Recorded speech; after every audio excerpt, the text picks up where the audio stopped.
Muy buenos días y aquí estamos ante esta maravillosa oportunidad de vencer, de que nada ni nadie se nos pierda. Así como hubo un nuevo Adán, un nuevo pacto y un nuevo sacerdocio, en este nuevo amanecer debes levantarte y poniendo una mano en tu pecho decir: este devocional es mi segunda gracia. En la mañana de hoy quiero pagar un par de deudas que tengo pendientes. Una con ese amigo que preguntó sobre el pecado y le vamos a ampliar para que tenga un concepto más completo, y haciéndolo para él, lo estamos haciendo para todos los que estamos en línea y estamos de día en día preparándonos y aprendiendo cada día más. Y la otra deuda que tengo con ustedes es que después de oír la asamblea nocturna de anoche, hablamos sobre distintos temas, pero la titulamos Nada de prosopopeyas. Y trajimos una línea clara y fuerte contra precisamente la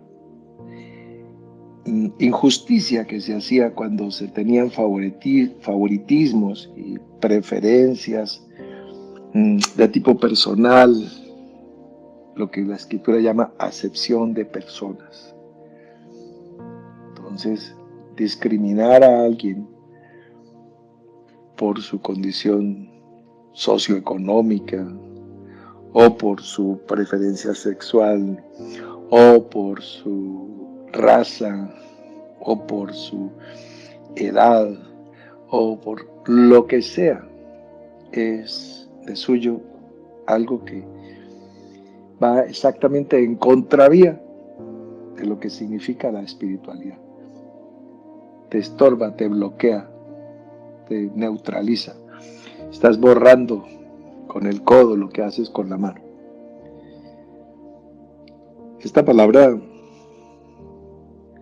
prosopopeya, que se estudia como materia, como elemento de la materia homilética en una licenciatura o una maestría en teología, viene del término griego prosopolepsia. Prosopolepsia. Y el resultado, el mismo, solo que no les había dicho eso, por eso estoy pagando mi deuda, que es la raíz griega de la palabra. Bien, nosotros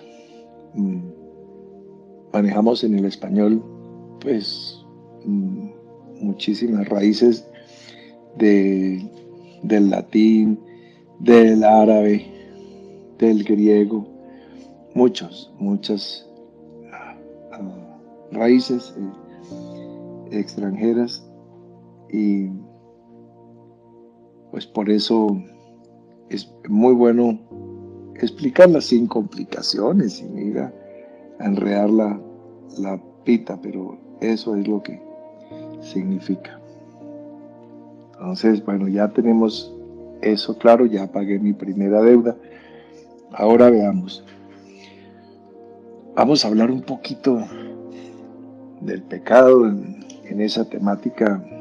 El apóstol Pablo, que fue Saúl de Tarso, la gente lo llama Saulo, por no decirle Saúl, para que la gente no lo asocie con el rey Saúl, pero él se llamaba Saúl y se pronuncia Shaul. Ese era su nombre, Saúl.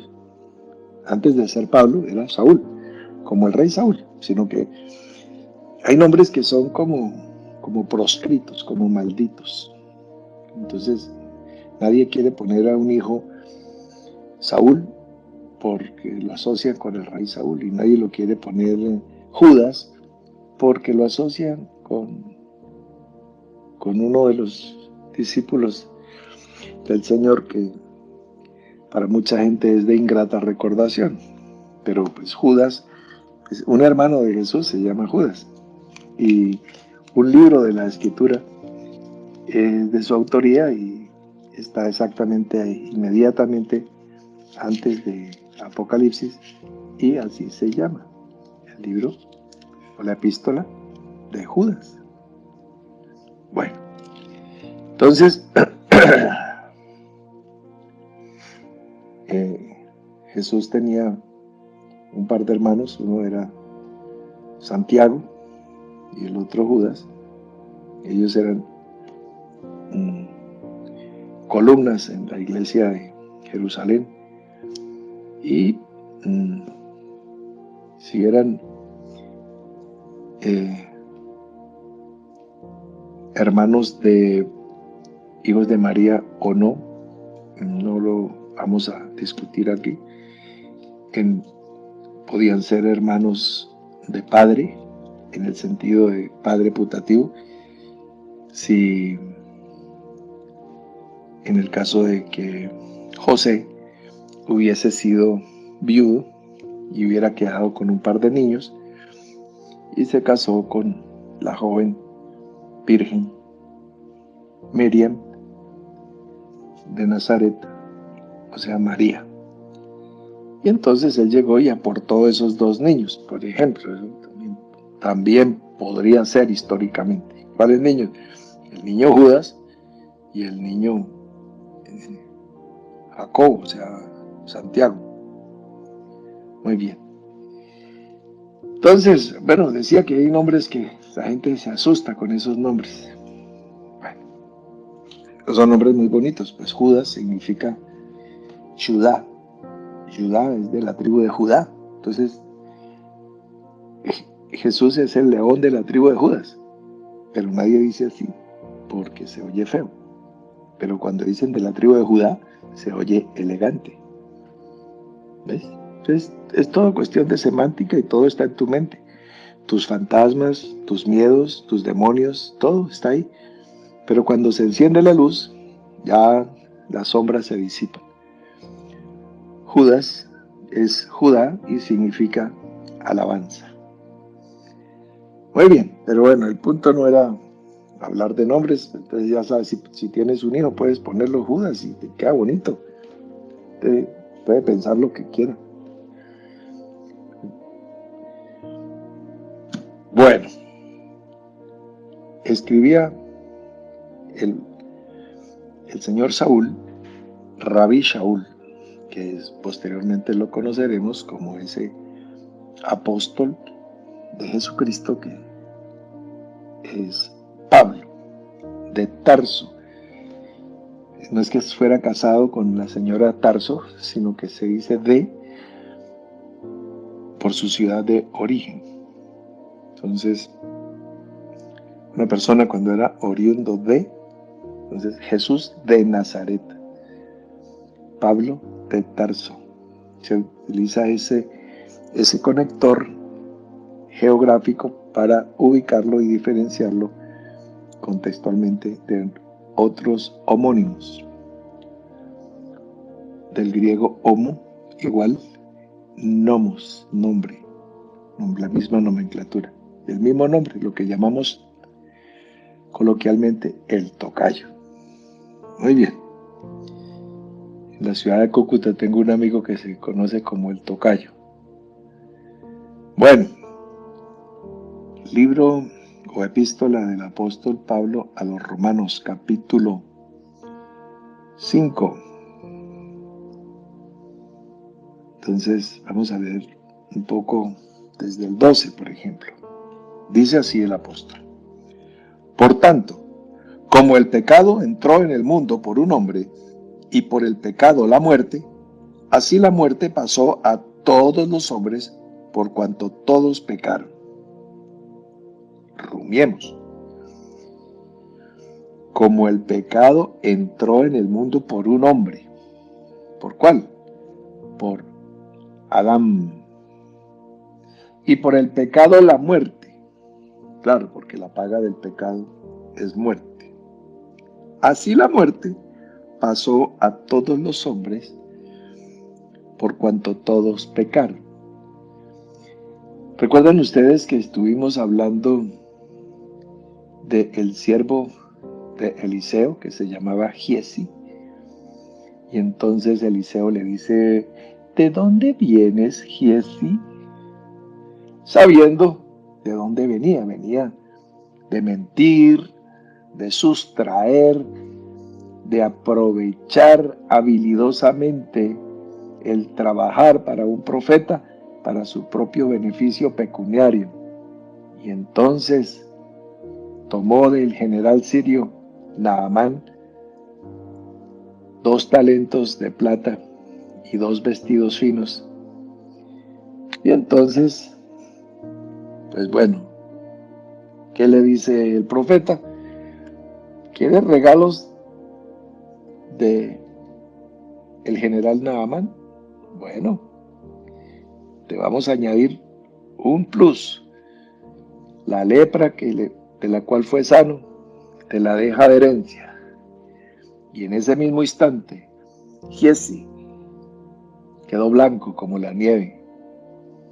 Y no solo eso, sino que le dijo: y así será para tus hijos y los hijos de tus hijos por siempre. Le trajo una palabra de lo alto, una atadura generacional irrompible, porque esto es con el poder del cielo, que dice que lo que atemos aquí en la tierra será atado en el cielo y viceversa. Con ese poder se movió este profeta. Bueno, ¿a dónde vamos? Estamos hablando que los hijos de Giezi, los nietos de Giezi, los bisnietos de Giezi nacerían con lepra. ¿Por qué? Porque vino una ley que se llama la genética. Entonces fue una enfermedad genética. Dice, pero eso no se transmite generacionalmente por herencia. No, a no ser que Dios intervenga. Normalmente las vírgenes no quedan embarazadas, normalmente los mares no se abren, normalmente las higueras no se secan, normalmente los ciegos siguen siendo ciegos, los sordos siguen siendo sordos y los paralíticos son paralíticos. Pero con la intervención de Dios, hasta el muerto se puede volver a levantar sobre sus pies. De ese poder estamos hablando, el dunamis de Dios. Entonces, por el pecado, la muerte, y así la muerte pasó a todos los hombres. Y sigue el versículo 13 diciendo: pues antes de la ley había pecado en el mundo, pero donde no hay ley, no se inculpa de pecado. Entonces, óiganme bien, donde no hay ley, no se inculpa de pecado. Dice, y lo dice el mismo apóstol Pablo, la ley por Moisés fue dada. Entiéndese por la ley el conjunto de palabras, de mandamientos, de estatutos, de preceptos, de ordenanzas, que adicionalmente a los conocidos 10 mandamientos, que son las 10 palabras que aparecen en tu Biblia, en el capítulo 20 del libro de Shemot, el libro de los nombres, allí vas a ver tus 10 mandamientos, pero adicionalmente a eso vas a tener 613 mandamientos, ordenanzas, preceptos, estatutos que conforman lo que se conoce como la Torá. ¿Qué es esto? La ley. La ley. En ese orden de ideas, dice que antes de la ley había pecado en el mundo. Obviamente que está haciendo referencia a la ley que llegó por medio de Moisés, o Moshe, como se pronuncia su nombre hebraico. Bueno, antes de la ley había pecado en el mundo. Y dice otra idea muy importante: donde no hay ley, no se inculpa de pecado. Donde no hay ley. O sea, antes de Moisés, de acuerdo a eso, no se inculpa de pecado. Entonces nos preguntamos, bueno, ¿y por qué se inculpa de pecado a Sodoma y Gomorra si la ley no había venido? ¿Por qué se inculpa de pecado al mundo en los días de Noé si la ley no había venido? Aquí dice literalmente a la letra, capítulo 5, versículo 13 de la epístola de los Romanos: donde no hay ley, no se inculpa de pecado.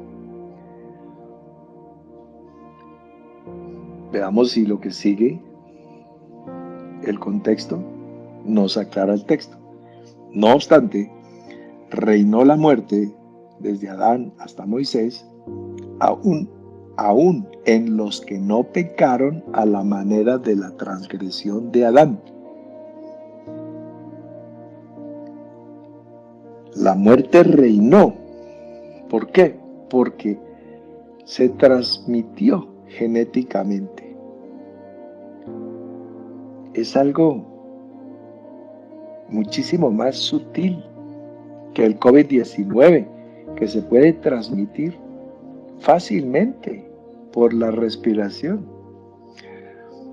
o que el VIH,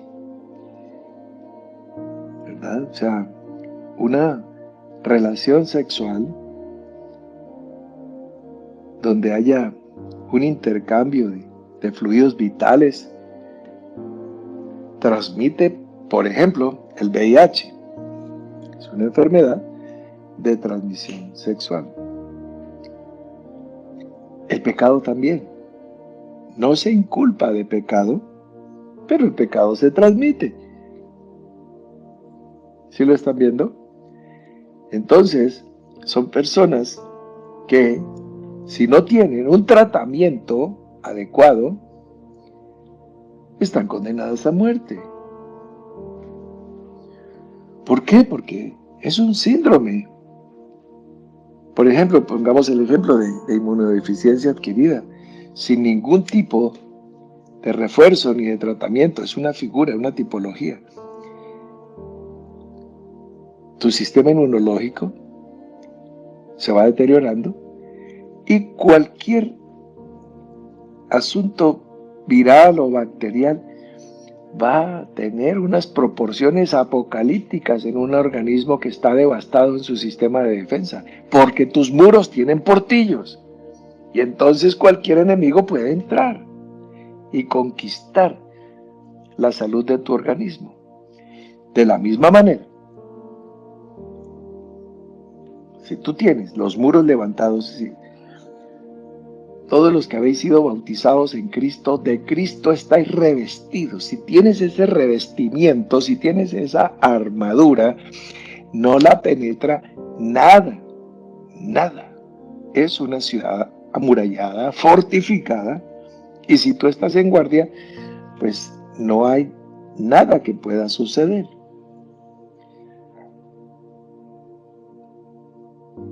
Si no estás bajo la ley, sino bajo la gracia. 1. No se te inculpa de pecado. ¿Qué dice el diccionario que es inculpar? Es atribuir un delito, una culpa. Es acusar, es imputar, delatar, denunciar, demandar a alguien.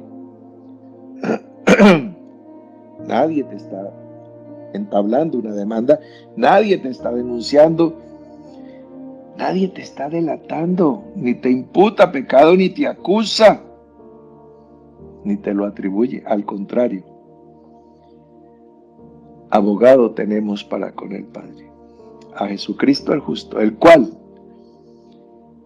nos ha sido hecho por Dios sabiduría, justificación, santificación y redención. Y justificación significa que el Señor no solamente perdona cualquier acto que tú hayas cometido en tu vida o que hayas dejado de hacer por ignorancia o por incredulidad, y va a entrar a cubrirlo, a pagar la deuda, a perdonarte la ofensa, pero entra a justificar. Como tu abogado entra a explicar por qué motivo, por qué razón, por qué circunstancia, y empieza a trabajar en favor tuyo presentando los atenuantes de las circunstancias sociales, de las circunstancias genéticas, de las circunstancias económicas, de las circunstancias emocionales en las que tú estuvieras sumido en un momento dado, y entra a hacer lo mismo que hacen algunos de tus hermanos en la fe, pero al contrario.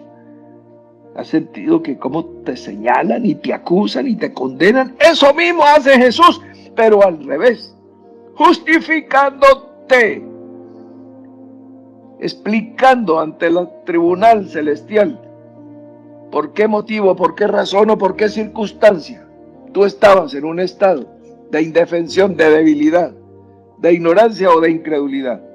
No solamente te perdona, sino te justifica. Dios, mira qué cosa grande.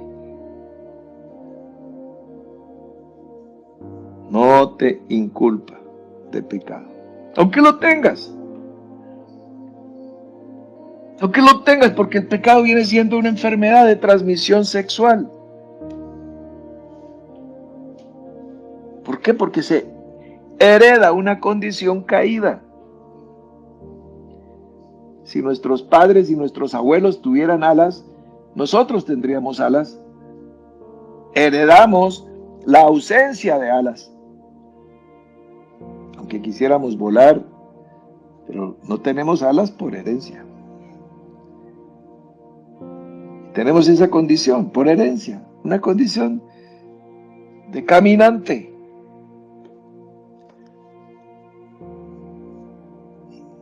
Bien, entonces, este es el panorama, esta es la explicación. Estoy pagando mi deuda. Espero que a mi amigo que preguntó sobre el pecado le haya podido ilustrar más, y a todos ustedes también. Estamos mejorando, están llegando una buena cantidad de reportes del 1, los estoy leyendo diariamente y tengo en este momento justo ante mis ojos las hojas, porque este listado lo imprimí para tenerlo aquí. En este momento está frente a mis ojos. Y bueno,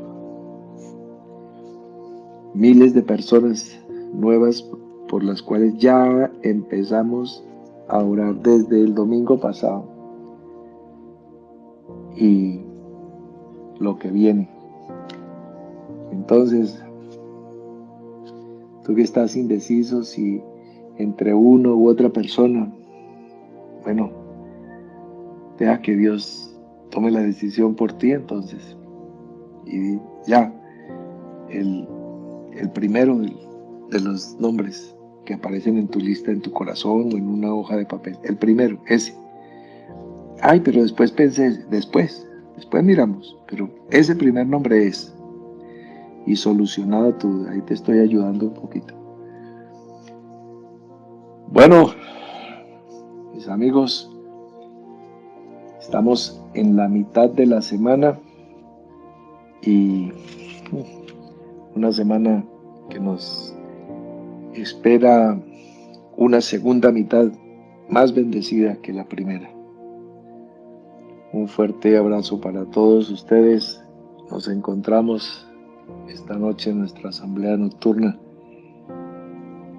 Salud, prosperidad y felicidad en este día para todos.